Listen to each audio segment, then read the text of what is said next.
Hello everyone, I'm Pramodya Pathirana from the intermediate year and I welcome you all to this introductory session to constitutional law.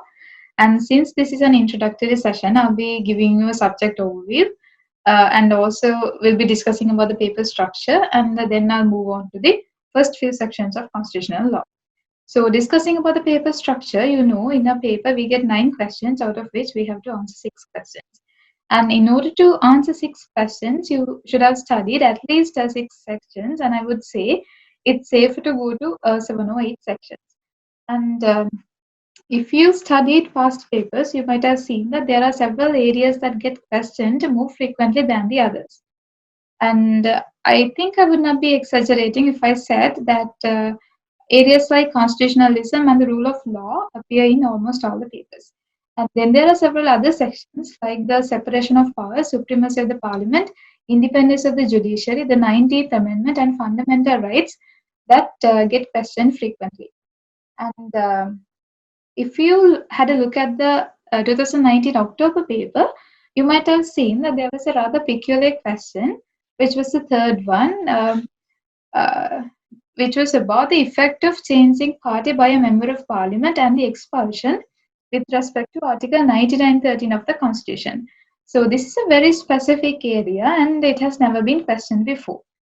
But the important point is the lecturer discussed this in detail in the lecture and he gave a very elaborate note on that, including 3 cases with that very famous case of Gamini Disanayagan and Lalit Mudali. So the point that I'm trying to make is focus on the areas that the lecturer shows an extra interest on, and there's a probability that they'll end up as exam questions. So that's it about the paper structure, and now I'll move on to the subject content.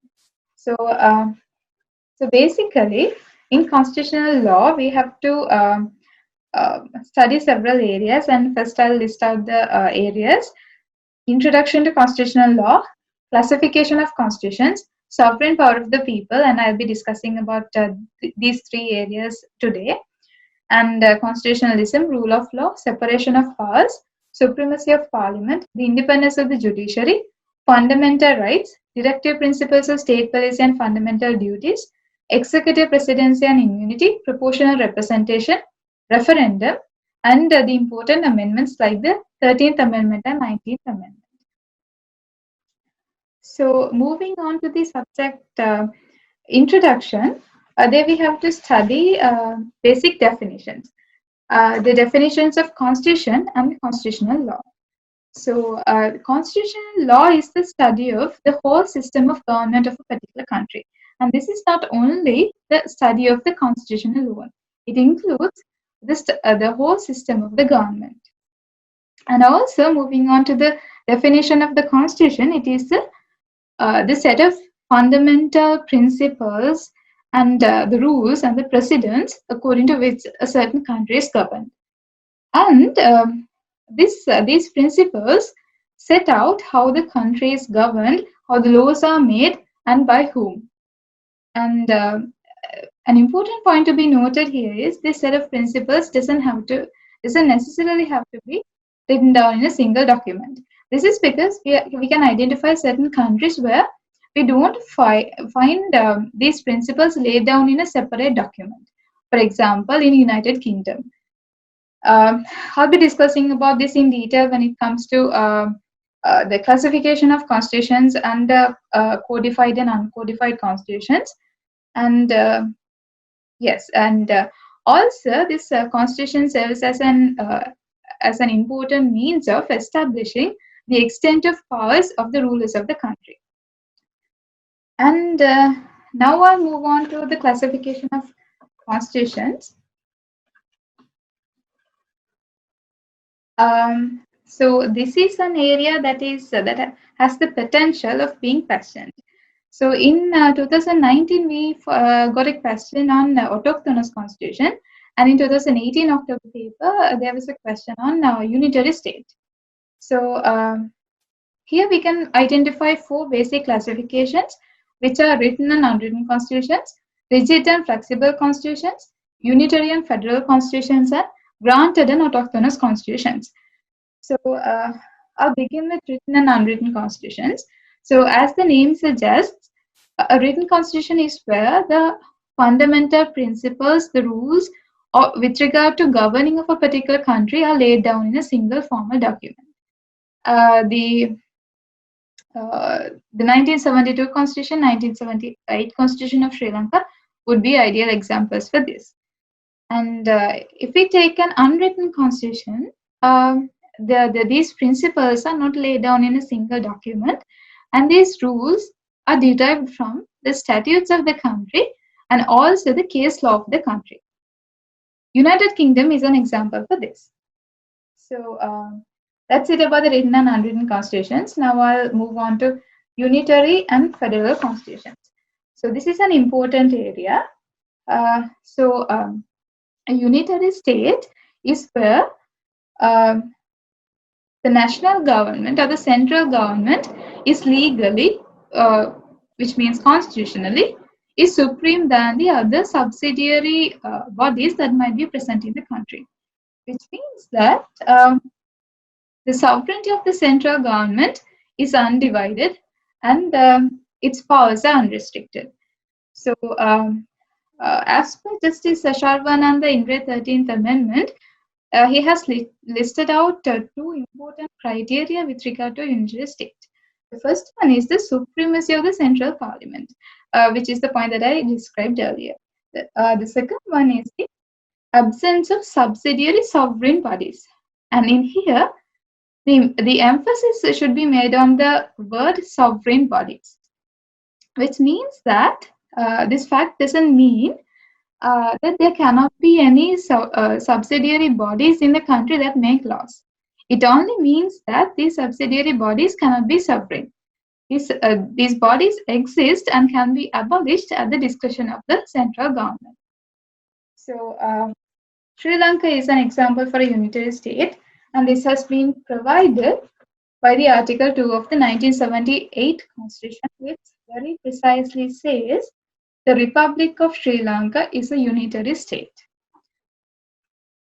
So if I move on to federal constitutions, a federal constitution is where there could be several sovereign subsidiary bodies, and these sovereign subsidiary bodies could be independent of each other. So there are many countries in the world which have federal constitutions, and these can be divided into two basic categories, which are the centripetal federal states and the centrifugal federal states. So a centripetal federal state is where the subject matters of the federal units or the subsidiary bodies are defined, and the rest is left to the central government. Canada is an example for this. A centrifugal federal state is where the subject matters of the central government are defined and the rest is left to the subsidiary bodies of the federal units. Examples would be Australia and the United States of America. So moving on to the rigid and flexible constitutions, as the name suggests, a rigid constitution is where it is relatively tough to amend the articles of the constitution. Sri Lanka is an example for this, where we need at least 2/3 majority of the members of the parliament, or the president has to go for a referendum in order to amend the articles of the constitution. In contrast, in a flexible constitution, it is relatively easy to amend the articles of the constitution. For example, in United Kingdom, only a simple majority is required to amend the articles. So it is considered as a flexible constitution. So now let's come to the last classification, which is the granted and autochthonous constitutions. So if we look into the granted constitutions, a granted constitution is where one country grants another country a constitution. An ideal example is the 1947 Salisbury Constitution, which was granted to Sri Lanka by the British. In the contrast, an autochthonous constitution is where it is homegrown or it's constitutionally rooted in the native grounds. So if we look into 1972 Constitution, it is an excellent example of an autochthonous constitution. It was drafted by a drafting committee headed by Dr. Colvina de Silva, which eventually replaced the 1947 Salisbury Constitution. And in here, the preamble is very precise about the autochthonous nature of the Constitution. It says, "We, the people of Sri Lanka, give to ourselves a constitution which will become the fundamental law of Sri Lanka, deriving its authority solely from the people, acting through the Constituent Assembly established by us, hereby adopt, enact, and give to ourselves this Constitution." And now I'll move on to the topic, the sovereign power of the people. And in here, we have to analyze three key aspects with regard to determining the sovereignty of the people. So the first is the governmental power, and which we'll be analyzing the legislative power, executive power, and the judicial power, and then we'll move on to fundamental rights and franchise.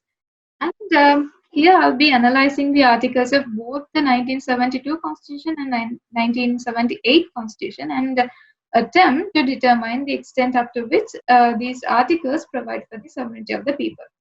So I'll begin with 1972 Constitution. In here, Article 3 says that in the Republic of Sri Lanka, sovereignty is in the people and is inalienable. So this clearly says who holds the sovereignty. And Article 4 provides as to how this sovereignty of the people is exercised. It says that it is exercised through a national state assembly which is composed of members who are elected by the people. And when looking into fundamental rights under 1972 Constitution, we can clearly see that even though there was a chapter under Article 18 with regard to fundamental rights, there were no remedies as to what should be done if a fundamental right gets violated. So this can be identified as a major drawback of 1972 Constitution. And also moving on to Article 51(5), no amendments could be made to the Constitution without obtaining 2/3 majority of the members of the National State Assembly. And this can be regarded as a means of upholding the legislative power of the people. And however, a judicial review was absent in 1972 Constitution. And now I'll move on to 1978 Constitution, and in here also, similar to 1972 Constitution, it also says, in the Republic of Sri Lanka, sovereignty is in the people and is inalienable. It also says, sovereignty includes the powers of the government, fundamental rights, and the franchise. And Article 4 sets out how this sovereignty of the people is exercised. It says that legislative power of the people is exercised by the parliament and also by the people themselves in case of a referendum. And the executive power is exercised by the president, who is elected by the people, and the judicial power is exercised by the parliament through courts and tribunals. And as I mentioned earlier, in the 1972 Constitution, there was a major drawback with regard to absence of remedies for violations of fundamental rights. And this drawback has been addressed in 1978 Constitution. So if we read Article 17 along with Article 126, we can clearly see that the Supreme Court of Sri Lanka has been granted with the exclusive jurisdiction of hearing into cases with regard to infringement or imminent infringement of fundamental rights by executive or administrative action. And moving on to Article 83, it provides that no amendments could be made to the Constitution without obtaining 2/3 majority of the members of the Parliament or by having the approval of people in a referendum. So this referendum is a novel feature that was introduced to Sri Lanka in the 1978 Constitution. And as per Article 85(1), if the Cabinet and the Supreme Court decides that a bill has to be approved by people, the President can submit this bill to people by means of a referendum. And this also can be regarded as a means of upholding the legislative power of the people. And nevertheless, judicial review was absent in 1978 Constitution, similar to 1972 Constitution. As per Article 83, once a bill becomes a law, the courts do not have the power to inquire into the consistency of it with the Constitution.